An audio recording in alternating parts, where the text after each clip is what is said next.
one, even though it's not a top vote getter here, but can a nice, honest guy make it big? And I guess the subtext of this question is like, is everybody you know that's been successful in the Valley kind of an asshole? Or like, are there some, or are there nice people who like build fantastically successful big companies and you're like, wow, that person, like I'd invite them over to my picnic on Sunday?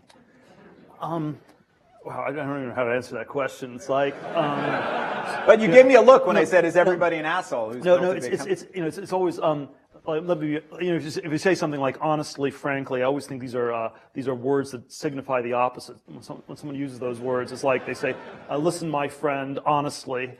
My friend is another word like that, or just kidding is also always means the exact opposite, where people are never kidding. But no, I think that. I think that there's. Let me see how to best frame this.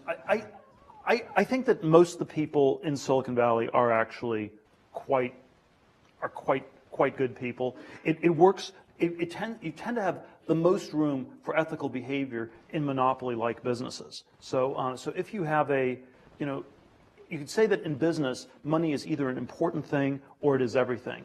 And if you're in a ruthlessly competitive space, if you're opening a restaurant, you have very little space. You have to cut corners in every way. You have to hire your grandma and pay her less than minimum wage because that's what the competition is doing. And she meant, she's running the cash register, and the kids are washing the dishes, because that's what the competition is doing.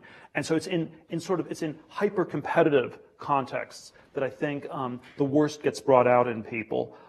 And so I think if you want to try to be successful and decent, it's very important to think really hard about what you go into, and it's always best to go into things that are a little bit less competitive. There was the Henry Kissinger critique of academia, where he said,